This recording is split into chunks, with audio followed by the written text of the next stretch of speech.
Haleluya. Hari ini firman Tuhan buat kita yang saya beri tema kekuatan angkat tangan. Coba jemaat Tuhan angkat tangan. Kekuatan angkat tangan. Haleluya. Jadi kata-kata bijak orang percaya, mereka bilang begini, kalau kita angkat tangan, Tuhan turun tangan. Kita akan lihat ayatnya hari ini. Keluaran pasal 17. Keluaran pasal 17.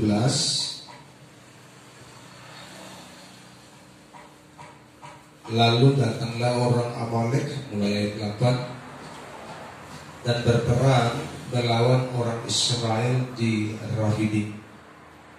Musa berkata kepada Yosua, pilihlah orang-orang bagi kita. Lalu keluarlah berperang melawan orang Amalek. Besok aku akan berdiri di puncak bukit itu dengan memegang tongkat Allah di tanganku. Lalu Yosua melakukan seperti yang dikatakan Musa kepadanya dan berperang melawan orang Amalek. Tetapi Musa, Harun dan Hur telah naik ke puncak bukit. Dan terjadilah apabila Musa mengangkat tangannya, lebih kuatlah Israel. Tetapi apabila ia menurunkan tangannya, lebih kuatlah Amalek. Maka benarlah tangan Musa. Sebab itu mereka mengambil sebuah batu, diletakkanlah di bawahnya supaya ia duduk di atasnya. Harun dan Hur menopang kedua belah tangannya, seorang di sisi yang satu, seorang di sisi yang lain, sehingga tangannya tidak bergerak sampai matahari terbenam. Demikianlah Yosua mengalahkan Amalek dan rakyatnya dengan mata pedang. Kemudian berfirmanlah Tuhan kepada Musa, tuliskanlah semuanya ini dalam sebuah kitab sebagai tanda peringatan, dan ingatkanlah ke telinga Yosua bahwa aku akan menghapuskan sama sekali ingatan kepada Amalek dari kolong langit ini.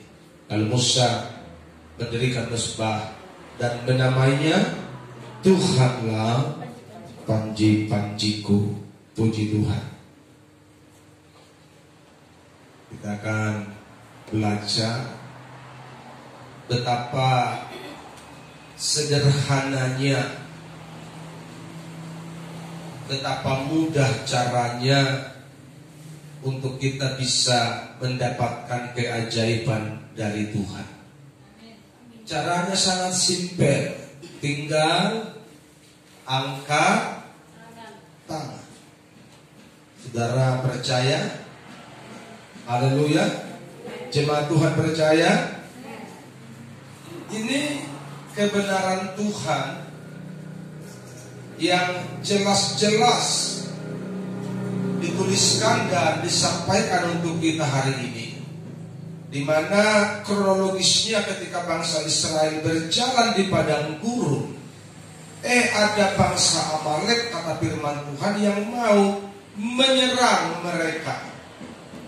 Dan Musa berkata kepada Yosua, pilihlah pasukan, pilih orang-orangmu dan berperanglah. Dan Yosua menurut, dia pilih pasukannya, mereka berperang. Dan Alkitab mencatat Musa, Harun dan Hur naik ke atas bukit membawa tongkat di tangannya. Jemaat Tuhan tahu bahwa tongkat Musa inilah yang setiap waktu menciptakan mujizat. Lewat tongkat inilah Musa selalu melakukan keajaiban kepada bangsa Israel, baik melalui memukul batu atau yang lain. Pokoknya tongkat inilah menjadi sarana Tuhan bagi Musa untuk menciptakan mujizat. Pada waktu itu dia tidak mempergunakan tongkat tersebut, tetapi dia memakai tangannya untuk terangkat ke surga. Dan Alkitab mencatat apabila tangan Musa diangkat ke surga, maka lebih kuatlah Israel. Apabila tangannya diturunkan, maka lebih kuatlah Amalek. Pertanyaannya, kok bisa begitu? Apa hubungannya angkat tangan dengan kemenangan? Apa hubungannya angkat tangan dengan kekuatan? Apa hubungannya turun tangan dengan kekalahan? Ilmu sederhana yang saya mau bagi kepada kita semua hari ini. Poin yang pertama,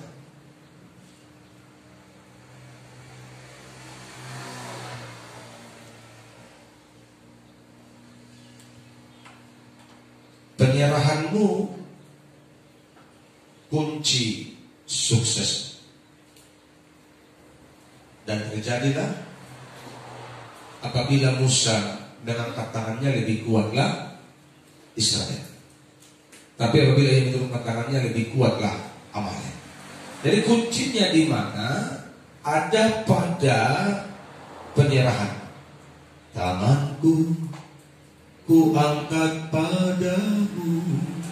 Haleluya. Ketika engkau berserah kepada Tuhan, maka Tuhan akan mengambil bagian dalam perkara. Ketika engkau berserah kepada Tuhan, dalam Keluaran pasal 14 ayat 14 dikatakan, Tuhan akan berperang untuk kamu dan kamu akan diam saja. Diam artinya engkau mengangkat tanganmu, menyerahkan seluruh hidupmu dan persoalanmu kepada Tuhan. Ketika engkau menyerahkannya, maka Tuhan menggantikannya. Dia yang berdiri di depanmu untuk melawan dan mengalahkan semua musuh-musuhmu. Haleluya. Mari umat Tuhan hari ini mengertilah, bukan karena engkau kuat, engkau menang. Bukan karena engkau kuat, engkau berhasil. Bukan karena engkau cerdas dan pintar, engkau diberkati. Bukan. Ini kasih karunia Tuhan. Penyerahanmu lah yang diperhitungkan oleh Tuhan. Penyerahanmu berharga bagi Tuhan. Karena kalau Musa turun tangan, mereka menjadi kalah. Jadi kalau selama ini kita datar-datar saja hidupnya, jangan-jangan kita banyakkan turun tangan daripada angkat tangan, sehingga apapun yang kita kerjakan sepertinya sama saja. Tidak ada peningkatan, tidak ada kemajuan dari tahun ke tahun. Gitu-gitu aja hidup kita. Mari belajar berserah hari ini kepada Yesus. Haleluya. Aku berserah, aku berserah. Katakan amin. Karena tidak ada yang terjadi secara kebetulan. Mari kita mengerti prinsip kebenaran ini. Prinsip kebenaran ini kita simpan, kita meteraikan dalam hati kita, bahwa tidak ada yang terjadi secara kebetulan. Haleluya. Selai rambutku tak akan terjatuh tanpa seizinmu. Tuhan selalu menolongku, selalu menjagaku. Dia mengenyangkanku dan peliharaku seumur hidupku. Tuhan selalu. Haleluya. Bukan kadang-kadang, bukan tergantung waktu. Tuhan selalu. Pertanyaannya, maukah engkau ditolong? Haleluya. Maukah engkau dipulihkan? Maukah engkau dibantu? Maukah engkau diangkat oleh Tuhan? Atau engkau berbangga hati dengan kekalahanmu ketika engkau turun tangan, engkau kalah, tapi engkau pilih dia. Engkau tidak mau bergerak untuk angkat tangan ke surga karena engkau gengsi, karena engkau mengeraskan hati. Tuhan selalu sedia menolongmu. Dan dunia tahu, setan pun tahu, tidak ada perkara yang terlalu sukar bagi Tuhan. Haleluya. Setan pun tahu, tidak ada yang tidak mungkin bagi Tuhan. Karena itu berserah. Ketika kau berserah kepada Tuhan, Tuhan, aku tidak mampu, aku tidak bisa. Aku hanya debu tanah yang tidak ada nilainya. Kalau bukan Tuhan yang angkat. Hanya karena kemurahan Tuhan, Tuhan angkat debu tanah itu dan Tuhan bentuk. Setelah jadi, dia tiupkan napas hidup dan kita menjadi ada sampai hari ini. Karena itu berbanggalah dengan Tuhan Yesus. Jangan mengeraskan hati. Jangan pilih hidup yang biasa-biasa kalau engkau bisa jadi luar biasa. Haleluya. Jangan pilih hidup yang suam-suam kuku kalau engkau bisa panas. Engkau harus panas, menyala, berapi-api untuk kemuliaan bagi nama Tuhan. Engkau akan melihat betapa ajaib Bapa yang kita percayai. Kau akan lihat betapa ajaib Bapa yang kita layani. Sehelai di rambutku tak akan terjatuh tanpa seizinku. Dan itu hanya tertulis di Alkitab ini. Tidak sehelai rambutmu pun jatuh ke bumi tanpa seizin Tuhan. Hanya ada di sini. Amen. Kalau ada di kitab lain yang menconteknya itu, itulah pasal. Betapa sempurna Bapa menjaga umat ciptaannya. Tetapi maukah engkau hidup seirama dengan Tuhan, hidup selaras dengan Tuhan lewat melakukan kebenaran-kebenaran Tuhan yang telah kita pelajari dan kita baca lewat firman-Nya. Ketika engkau mulai berjalan seirama, selaras dengan Tuhan, maka engkau akan melihat keajaiban Tuhan datang menghinggapi engkau setiap hari. Haleluya. Dia mengenyangkanku dan peliharaku seumur hidupku. Katakan amin. Dia mengenyangkan kita. Lihatlah burung di udara, makannya Tuhan beri. Bunga bakung di padang dia hiasi. Sehelai rambutku tak jatuh jika Tuhan tak kehendaki. Sebab itu tak perlu khawatir, Tuhan selalu peduli. Katakan apa? Jadi selalu berserah sama Tuhan setiap hari. Berserahlah pada Tuhan setiap hari. Karena kalau engkau paksakan, engkau ngotot, engkau bilang aku bisa kok, aku mampu kok, aku sanggup kok, dengar baik-baik, engkau terbatas. Haleluya. Engkau terbatas. Tapi ketika engkau yang terbatas ini, engkau seirama, engkau selaras dengan Tuhan yang tidak terbatas, maka perkara yang ajaib akan datang. Haleluya. Jadi kalau engkau yang terbatas ini tetap paksakan dirimu, maka hasilnya pun ya terbatas. Betul begitu kan? Yang namanya dikerjakan oleh orang yang terbatas, maka hasilnya pun akan terbatas. Tapi kalau engkau bekerja sama dengan Tuhan yang tidak terbatas, maka hasilnya pun tidak terbatas. Tak terbatas kuasa-Mu Tuhan, semua dapat Kau lakukan. Apa yang kelihatan mustahil bagiku, itu sangat mungkin bagimu. Haleluya.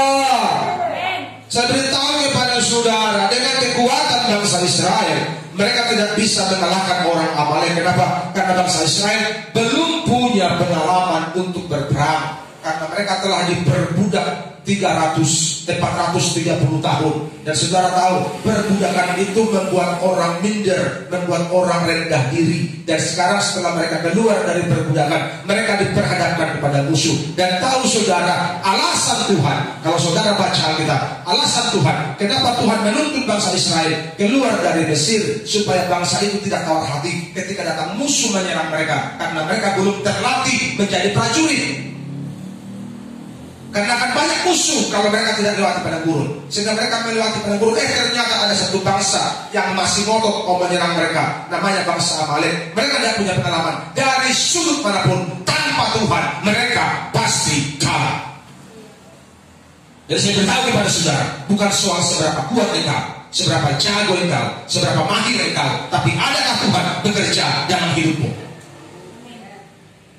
Kalau Tuhan bekerja, kini yang lemah berkata ku kuat, yang miskin berkata ku kaya, karena perbuatannya pada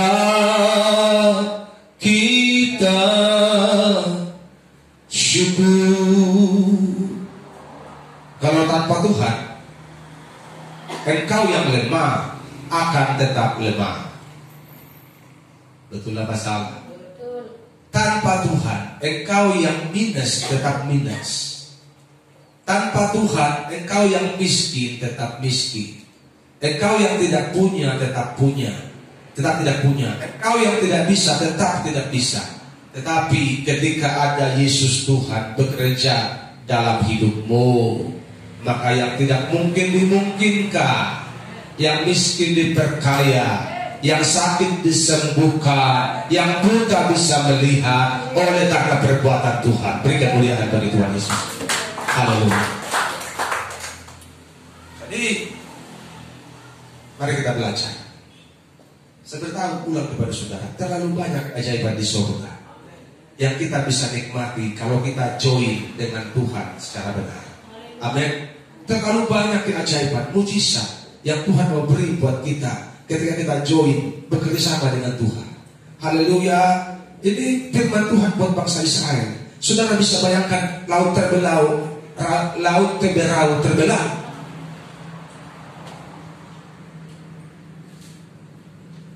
Kami ke pantai karena anak-anak belum pernah mandi di pantai. Saya pandang pantai itu tidak bertepi saking jauhnya kan. Kita lihat lautnya aja ngeri saking luasnya. Dan itu dibelah sama Tuhan agar orang Israel bisa berjalan di tanah yang kering. Siapa yang bisa buat itu? Hanya Yesus Tuhan. Haleluya. Haleluya. Siapa yang bisa beri makan 2 juta orang? Kira-kira 2 juta orang keluar dari tanah Mesir. Mereka tidak mati karena kelaparan. Mereka dipelihara Tuhan di padang gurun. Siapa yang bisa buat itu? Hanya Tuhan. Tidak ada pabrik, tidak ada kuasa manapun yang bisa mensuplai makanan kepada mereka sebanyak itu tiap hari. Tapi Tuhan mampu. Dia sanggup, Yesus sanggup melakukan perkara yang besar. Haleluya. Jadi bukan perkara-perkara biasa, bukan perkara-perkara kecil yang akan kita nikmati kalau kita join dengan Tuhan. perkara ajaib, perkara besar, perkara luar biasa. Haleluya. Yang kedua,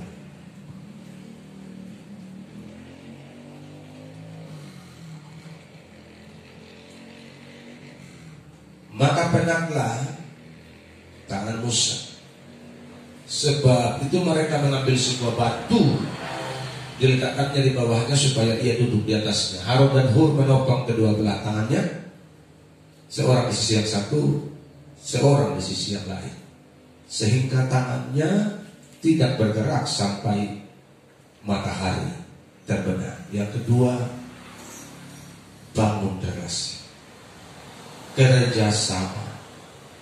Kita tidak bisa hidup sendiri, kita butuh bantuan orang lain. Haleluya, haleluya. Kita lahir, kita dibantu orang lain.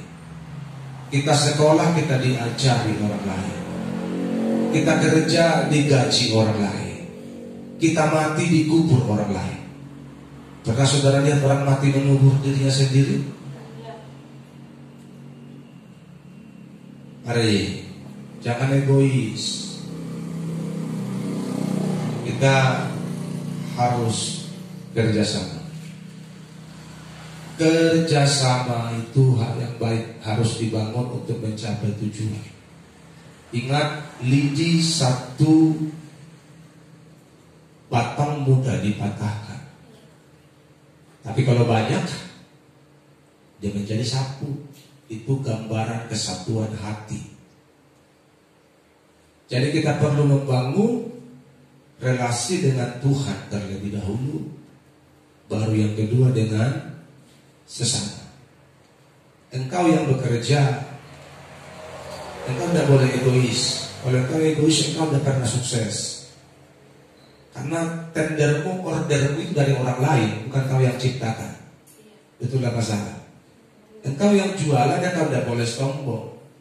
Engkau tidak boleh ngomong sembarangan. Engkau butuh pembeli, karena itu rendah hati bicara kepada mereka. Yang berjualan katakan amin. Kita butuh orang lain. Kita yang berladang. Kalau kita sendiri mengompak ladang kita bisa mati cepat. Kita butuh orang untuk menggaji ladang kita, dan kita pun butuh ladang orang untuk menggaji supaya kita tambah income kan? Jadi butuhkan kerjasama. Karena itu jaga kepercayaan. Jaga kepercayaan Tuhan samamu, jaga kepercayaan orang lain samamu. Kalau engkau meminjam uang saudaramu, bayar tepat pada waktunya.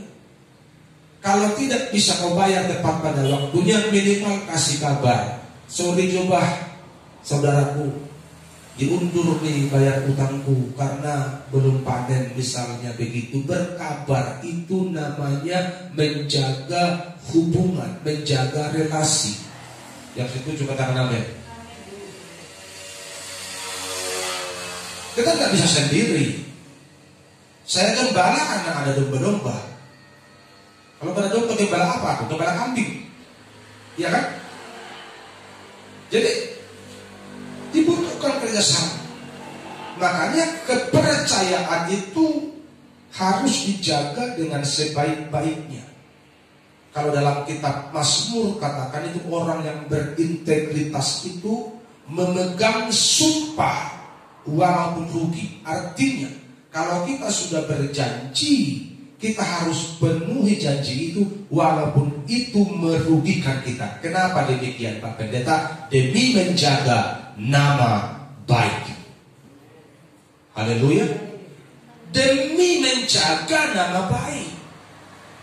Kalau nama baikmu sudah rusak, engkau tidak dipercaya orang. Jangan-jangan engkau geletak di jalan pun pingsan, orang malas membantumu karena engkau tidak dipercaya orang. Betul gak? Jadi membangun relasi itu dibutuhkan rasa saling percaya. Kalau relasimu baik, hubunganmu baik, engkau tiba-tiba susah, engkau butuh bantuan, kau tiba telepon, tolong dulu saudaraku, aku pinjam dulu uangmu.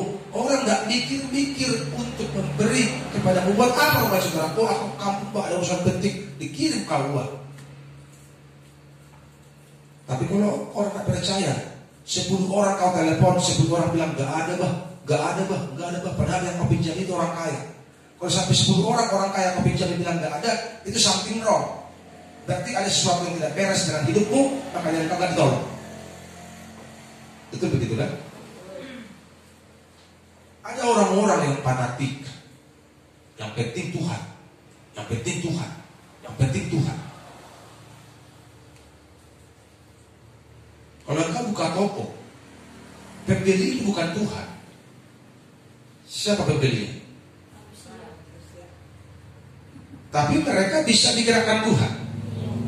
Itulah masalah. Mereka bisa digerakkan. Makanya relasi itu dibangun yang pertama dengan Tuhan, yang kedua dengan manusia. Ketika kau bangun relasi dengan Tuhan, Tuhan akan kirim pembeli. Ketika pembeli itu kau layani dengan baik, maka mereka akan terpikat. Itu orang ramah kali. Besok-besok dia tidak mau lagi ke toko yang lain, karena dia menemukan kasih di hidupmu. Oh, haleluya. Haleluya. Dimanapun begitunya berlaku. Mau di dunia bisnis sekuler, di dunia rohani pun begitu. Haleluya. Kalau saudara ketemu pendeta yang sombong, saudara tahu gak bakti kerjanya? Kecuali kau orang sombong, ketemulah kalian sama-sama sombong, cocoklah. Didiklah namanya gereja sombong namanya.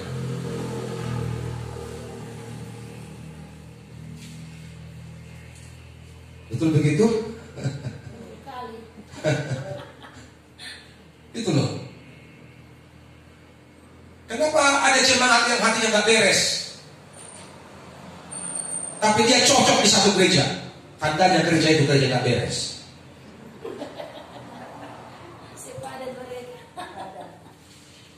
Karena orang yang tidak beres, kalau dia tidak bertobat, dia tidak akan mungkin betah di gereja yang beres. Bagaimanapun cerita. Haleluya. Haleluya. Supaya dia betah di gereja yang beres itu, hatinya, hidupnya harus beres. Kalau hatinya, hidupnya gak beres, dia akan minggat dengan berbagai macam alasan. Diburuk-buruklah pendetanya, dijelek-jelekkannya pendetanya. Sebagaimanapun kuatnya jemaat menjelekkan, kalau memang pendetamu gak jelek, no problem. Haleluya. Makanya kita yang perlu mengoreksi diri, kita yang perlu berbenah diri hari ini. Jadi jalin relasimu yang baik dengan Tuhan. Setelah dengan Tuhan, baru dengan sesama. Itu perlu dibangun, kepercayaan itu perlu dibangun. Kitab Amsal bilang, nama baik lebih berharga daripada emas dan permata. Haleluya. Jadi nama baik itu terjaga di dalam membangun relasi ini. Makanya jangan ngomong besar sama orang padahal kita kosong.